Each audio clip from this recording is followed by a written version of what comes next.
Welcome to Vital Signs Consulting. We are Gerhard and Kathleen and we will be your host and your coaches for today. And today we're going to talk about strategic failure.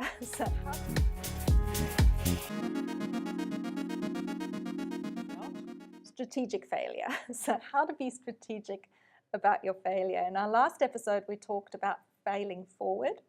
But this time we want to talk a little bit about being strategic about that.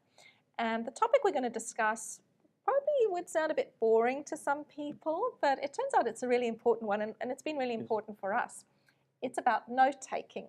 Now, it sounds pretty old school, but if you have a look, even just at popular media, you'll see that a lot of really well-known business people and very successful business people carry a notebook. People that come to mind are Richard Branson, Bill Gates as well. And I suspect with younger folk, they'll be going, oh, carrying around a notebook, that sounds pretty arduous. It sounds very old-fashioned. I guess it doesn't really matter whether you're using technology or being old school, paper and pen. The importance is taking notes. I think one of the things we really lie to ourselves about is that we'll remember things. As you get a bit older, you start to realize that really doesn't work. But I'm always amazed when we go on coaching or self-development courses at how many people have paid thousands of dollars to be in a room with someone who clearly knows how to make a lot of money, and they just don't write anything down. They rely on the fact that they're going to remember what's being said. The reality is hearing and seeing is a very passive process, whereas writing things down is an active process. So you know, it's something that's going to force you to process and think about what you've heard and make it personal, but it's also something you can go back to. For me, the note writing but when I ask about note writing, how can it improve my profits? There's a few things. You should take time out of your day to sit down and do strategic thinking. It's where you have your book, you sit down and you write everything that's in your head. Ideas, even if it sounds stupid or it's not workable, write it down. Richard Branson is doing that every day as well. And in his last book, I asked him that what will happen if you lose everything? He said, I will take my little black book and I will start from the beginning and see what fell through the cracks, and I will do that. Writing down stuff means that you always have something to go back to. That ideas that you had 2-3 years ago might actually come back to you and say, you know what, I actually made a note of that. Go back and start working on those. Another thing about note writing for me is that people say, you know, I don't trust my gut. If you make a note in your daily strategic plan about something, 2-3 months later, you can go back and say, my gut feeling was right. So that can help you to, first of all, trust your gut, okay, to make decisions, okay, with a growth mindset, okay, to grow your business and make more profits. It might be where you get stuck in your business. You can go back to your notes, you know, say, you know what, we've missed this. Let's try this. This can make money for us because we need money now. Note-taking is really important. I think what's really vital as well is to jot an idea down as you get it. We've had it in sort of planning business meetings where as you come up with the idea, you somehow just have the right language. It's just the right word. And even if you go back a couple of minutes later, that language is gone and you're sort of trying to get back to what originally sparked the idea. And I love the story you tell of one of our coaches, JT Fox, who was lucky enough to be with Richard Branson on Necker Island, and you tell it a lot better than I do.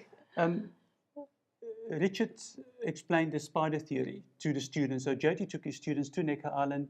Richard Branson had a day with them. And that evening they went for dinner. And they started talking about the spider theory again. And Richard asked JT, so what do you think about the spider theory? So Richard looked at JT, and JT didn't make notes that day. And I think he realized it. And he said, I love spiders. No, I hate spiders. I don't like spiders. And then that was in front of all his students. And he said, let that be a lesson to make notes. So what do you think happened the next morning when I went for the next session? Oh, I'm sure JT had a notebook. Yeah. successful people make notes. We can't remember everything. Have a special or a book that you only dedicate for those notes. Don't have 20, 30, 40 because you really get confused. Have that one book where you take time out in your day, do strategic thinking, write things down. You will see the benefit in 3, 4, 5 months. I think people often say, well, I'll just grab one of those conference pads. And the problem is when you make notes on different pieces of paper, they inevitably go missing. So you really need to have all your ideas in one book. Maybe to think just a little bit about sort of what, if you're getting into the habit of writing a list, of writing things that you think about during the day, what's a useful sort of strategy to analyze that information? When you have things in writing and you can go back to it, there's a few questions you can ask yourself. The first one is, why didn't this work? What didn't work with this strategy that we have? And then start brainstorming it with staff and see why it didn't work. Second question is, why did things work? When we were successful in a certain strategy, what did work? And write it down. Okay. And then from that is then start a stop-to-do list. Because if things didn't work previously, and you can see from all your notes and all the strategies that you've done, why things work, why it didn't work, make that stop-to-do list so you don't do that again.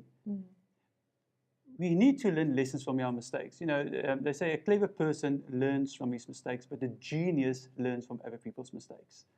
If you write things down and you know what didn't work and you stop doing it, what do you think it will happen in your business when you do planning? What do you think will happen to your profits? Because profits will become quicker because we don't waste time in doing things that's not working. A really good strategy. I think the other thing is sometimes you have an idea and you're just ahead of your time. It's just that it's not the right time in the market to implement that. Again, if you've written it down, when it is the right time, you can go back and go, that's what we wanted to do, and I feel like we're in the right conditions now. But also, with how business is going at the moment, things that didn't work last month might work now. Yeah. And also, if you're too slow to implement, somebody else will. Yes. So things that we will talk later on is about like speed of implementation. Yeah. So every week we will give you a strategy to use. For example, SOS, have a growth mindset. Ask these 3 questions, make notes. If you do all of these things and you implement, that's the most important, is take action on what we tell you here, you will see what will happen to your business moving forwards. If you like what you've heard, hit the subscribe button. What we're all about is creating more education, more connection, and more inspiration. We'll see you on our next show.